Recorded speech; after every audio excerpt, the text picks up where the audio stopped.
let's go to gym. So, going to gym. First thing we're gonna do, I'm gonna do a biceps first, and then back. Why? Because I want to. First of all, small arms compared to everything. Oh, I have everything small. Hey, don't laugh. um, I just want to grow my arms bigger. So that's what I want to do. That's why I want to start with biceps. Then I think some brachialis a little bit. And then we're gonna start some back movements. That's why I'm prioritizing my arms over my back. The same I do in the chest day, push day. I do the same. I start with tricep extensions, JM press, because I want to get my arms bigger. Then I want to prioritize them first. I want to make them in the first place. So if you ever want to grow something, you have to prioritize something first. You need to make some sacrifices. So you need to lay a bit back with your shoulders and chest, and everything what's who you are training first, it's gonna get the most gains. So for example, in my case, I want to do, for example, bigger triceps. I'm gonna do first triceps, 2 movements. Then I'm gonna do later maybe some front delt raises, shoulder press, and then I'm gonna go with the chest because my chest is fine. So that means I'm already tired in the last sets when it comes to chest, and that means that chest will get the least growth, but I will maintain the chest, just do the maintenance work. And that's how you grow. That's how you learn how to structurize your workouts, because it's not that it's easy.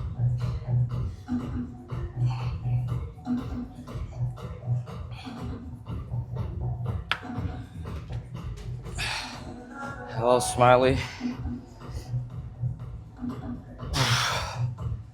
Still warming up.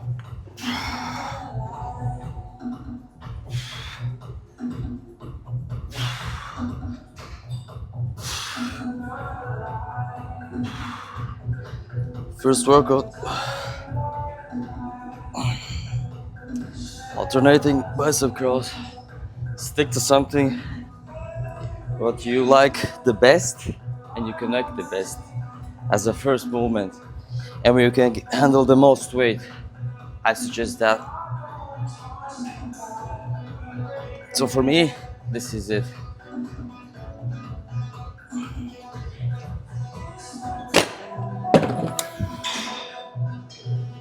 By the way, making lights in the floors is nice when you don't have the contrast of lights enough and in front of you, because then you look shitty. Of course I need to get bigger, but like there's no shadows. Everything like looks mid, no shadows, you know. And that's what, when you make a gym, is the mistake you can't make, because then you need to feel you like you're looking good or whatever. You can make some nice pictures, but here no, you cannot make no pictures, nothing. So that's the only minus here.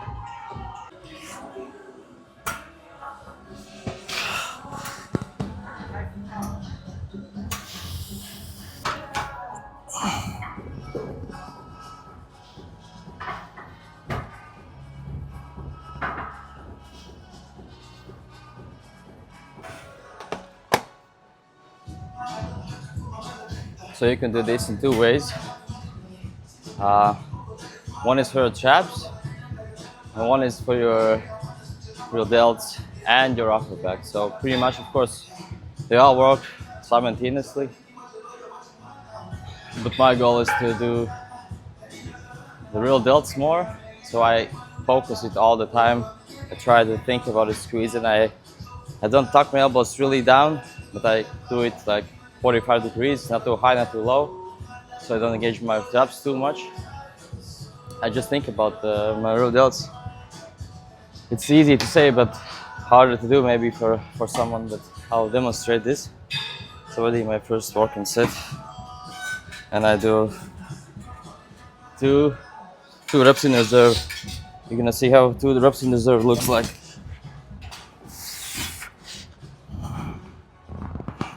I want you to get a deep stretch here. Keep the tension on your rear delts.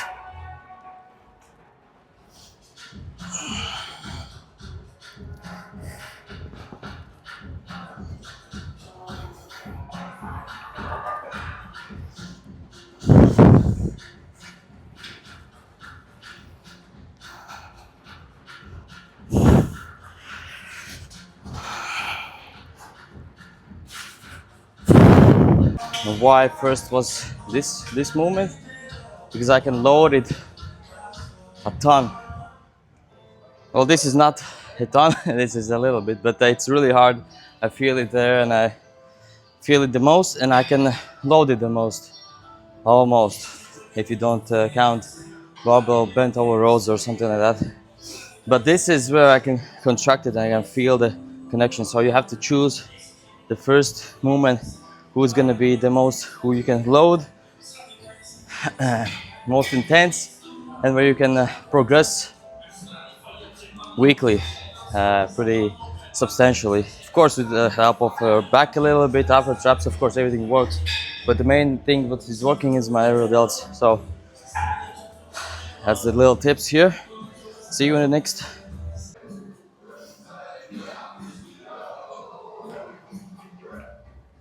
So my problem with the seated row, if you think that some kind of row is making your lats bigger or whatever, you are wrong. Lats are made mostly, of course, from all movements, but it's not the most optimal here when you do it from here. You know, you need your arms to be at least above your head a little bit. So because the stretch goes, you have to look how the muscle fibers are going, and mostly the fibers are going from up. A little bit is from this point horizontal, and that's why the movements like this don't grow your lats huge. The movements like this, they'll grow bigger. That's why you see people doing like here.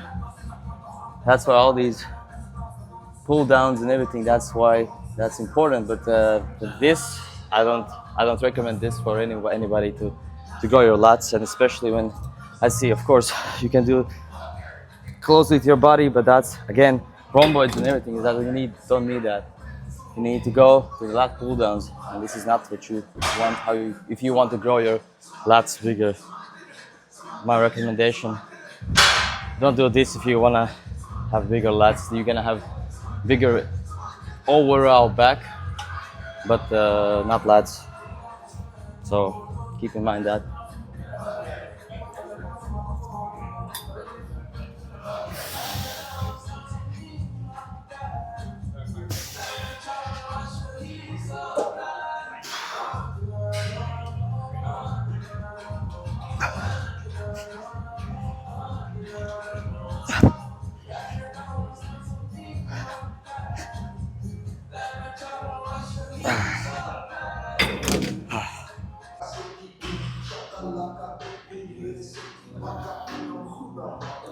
So this could be my absolute favorite lat exercise.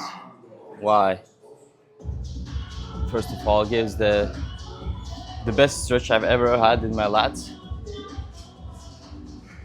I like the moments where I can fully extend my arm, and then more that little hip extension, you know, like you move your ribs and hip out a little bit. Then I feel the biggest stretch ever. Right down to your hip, to your armpit here. It's just insane. That's the best I have ever had. In cables, I like it too. But if I have some machine like this where I can fully extend my arm, because some machines don't allow me to do that. So here, I sit down and I'm fully extended. I can still go more, but I have no room to go more. The best would be maybe to sit like that somehow. Then I can fully stretch. You see, I can lean in a bit. And then with this leg, I can still hold on. And then I have an enormous stretch, just insane. What I like to do is lean in and push as far as I can. And then back a little bit. Lean in, look up, look underneath your armpit. Again back. Lean in. It's like a drag. I'm dragging it out and then leaning in. Hey, what's up? Smiley. And then back. It's just insane. The connection is amazing. And you can, of course, work on ribs too, if you want.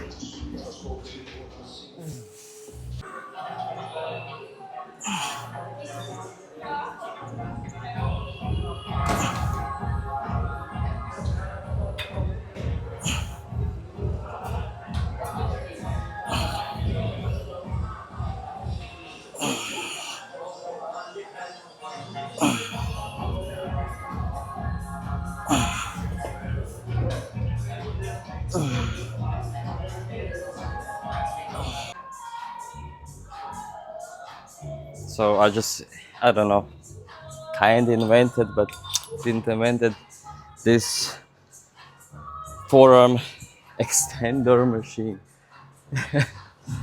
So I just sit back here, allow the forces to be where I want them to be, and that's actually a pretty good stretch.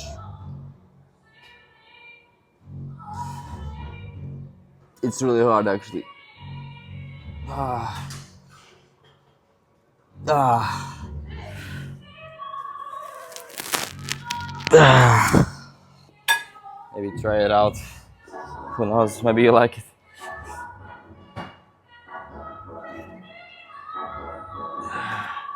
Stretch is actually pretty good.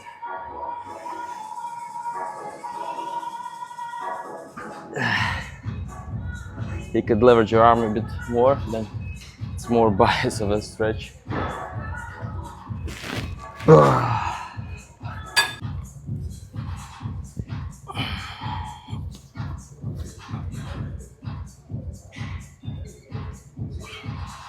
I know it's not the same movement for both arms. There's a bit of angle changes. I'm too lazy to put it on the other side, but hey, this works because the biggest stretch is here. The tension is down there, the biggest, and it's less up here. So it's stretch biased. Almost. I'm so weak already. Jesus, I did a few sets and I cannot even do it anymore.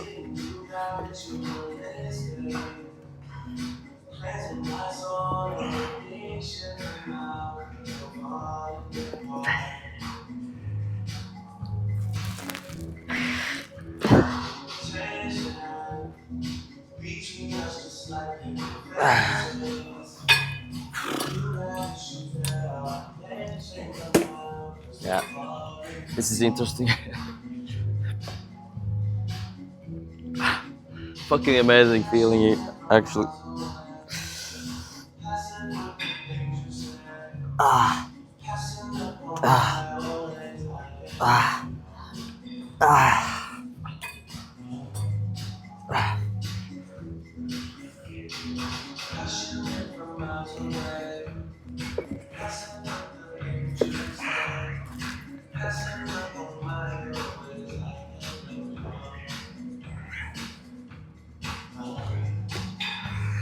My arm is much stronger in this.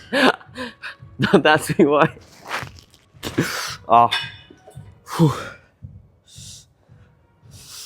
You don't see the pump, but I feel the stretch in the pump and everything. It's actually amazing.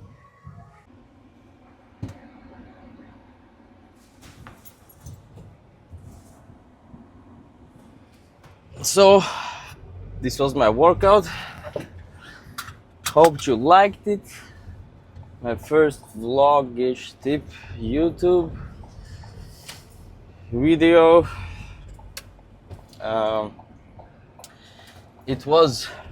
I felt pretty okay.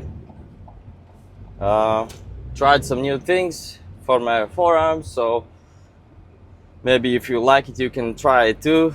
Tell me how you liked it. And who knows, maybe I'll make more videos like this, but it's just fun to do this. I don't know. Easy, film, talk a bit, educate maybe somebody, and somebody will maybe take it home. Cheers, peace out, subscribe.